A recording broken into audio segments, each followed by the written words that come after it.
अच्छा साथियों, जम्मू कश्मीर के अंदर इन दिनों बैक टू बैक कार्रवाइयाँ हो रही हैं, इकदामात पुलिस अथॉरिटीज़ कर रही हैं, लेकिन 2 केसेज़ ऐसे नोट में आए। आज एलजी साहब जम्मू कश्मीर के एक इलाके के अंदर, या जो बडगाम है सेंट्रल कश्मीर, श्रीनगर के बाद वहाँ रैली की क़यादत कर रहे हैं, पैदल मार्च निकाला। लेकिन अनंतनाग में 2 ऐसी तस्वीरें जो आपके होश उड़ाएँगी। मिल्टन से रिलेटेड केसेज़ में आमतौर पर जब कार्रवाइयाँ होती हैं तो हाइड आउट्स पकड़े जाते थे। वो हाइड आउट कैसे पकड़ा गया, जहाँ स्टोर किया जाता था ड्रग्स को, और एक मतलूब शख्स पर एक्शन कैसे हुआ। लेकिन अनफॉर्चुनेट पार्ट कि हमारी तमाम बहनें, हमारी माएँ, ख़वातीन, महिलाएँ भी इस घिनौने काम में लिप्त हैं, इस बात की तस्दीक अनंतनाग पुलिस ने की।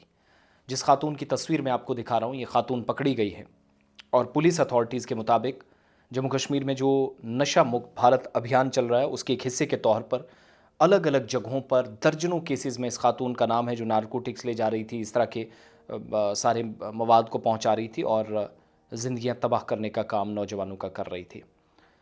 मंगल के रोज़ इस बात की तस्दीक पुलिस अथॉरिटीज़ की जानिब से की गई, और अब जब दूसरी कार्रवाई हुई है मैं उस पर भी जाऊंगा, लेकिन सबसे बड़ी बात ये कि अनंतनाग पुलिस के मुताबिक, जहां आज के वक्त में सिर्फ़ और सिर्फ नौजवान लड़कों पर या लड़कियों पर नज़र थी, मुअम्मर ख़वातीन या ज़्यादा उम्र वाली ख़वातीन भी इस तरह का काम अब किस मजबूरी में कर रहे हैं वो दूसरा है, लेकिन तबाही तो तबाही है। शगुफ्ता अख्तर नाम की ये खातून है, ये मोहम्मद हुसैन डार साहब की बेटी हैं, डंगरपुरा अनंतनाग की रहने वाली। अनंतनाग पुलिस ने एक्स पर पोस्ट भी कर दिया है, और सस्पिशियस मोमेंट के बाद ये भी फ़रार होने की कोशिश कर रही थी। लालान बाईपास है चेकिंग पॉइंट, जो रूटीन चेक पॉइंट है, पुलिस पोस्ट जलगाम के तहत आने वाला इलाका है। नाका पार्टी ने वहाँ पर इसकी गिरफ्तारी की है, और एफआईआर नंबर 130/2026 लगी है।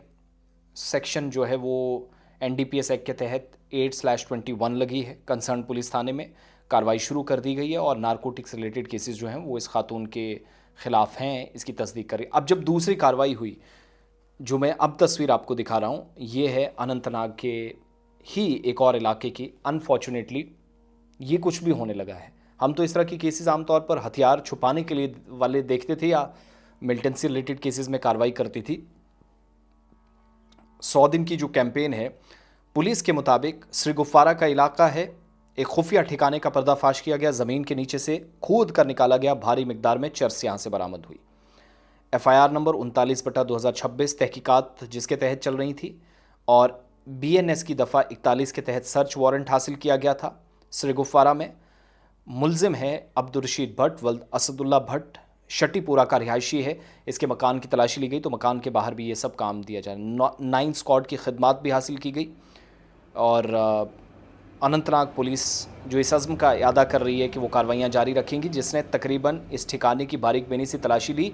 3.9 किलोग्राम, नियर अबाउट 4 किलोग्राम्स चरस पकड़ी गई। तो अब सिंपल सा सवाल, वो तमाम इदारे, मजहबी इदारे ख़ास तौर से, यहाँ से गैर कानूनी आमदनी से या गैर कानूनी ज़राए से बनाने वाले घर तो तोड़े जा रहे हैं, जेसीबीज़ लग रही हैं, बहुत अच्छी बात है, मगर ये आज तक कहाँ थे? अगर एलजी साहब अब भी दफ्तरों में हैं, अफसरान को ना कहते आपकी ज़िम्मेदारी क्या है, ज़रा जवाब दीजिएगा, तो फिर अनफॉर्चुनेटली ये सारा होना था। वो चलता रहा सिलसिला, फिर शायद कई लोगों को निज़ाम में बैठकर ये सब चीज़ें पता हों। प्लस यही लोग, जहां अब लोगों को पता चल गया है कि यहाँ से ठिकाना नष्ट हुआ है, तबाह हुआ है, पकड़ा गया है, यहाँ सारा ठिकाना था, तो इन लोगों से मस्जिदों, मंदिरों में, गुरुद्वारों में, गिरजाघरों में, बाकी मजहबी मकामात पर, दरगाहों के अंदर लगने वाला पैसा, क्या उस पर उलमाए दीन या समाजी कारकुनान या सिविल सोसाइटी बॉयकॉट करेगी? ये बहुत बड़ा सवाल हम सबके सामने है। कहने का मतलब कि सिर्फ पुलिस अथॉरिटीज़ डंडा चलाएं, सिविल एडमिनिस्ट्रेशन बुलडोज़र चलाए, इससे नहीं, मुश्तरका तौर पर आगे बढ़ते हुए इस सब को एक मरबूत हिकमत अमली के तहत हम सबको काम करने की ज़रूरत है, और इसमें किसी की कोई तज़हीक नहीं है या किसी की तज़हीक वाली बात नहीं है। और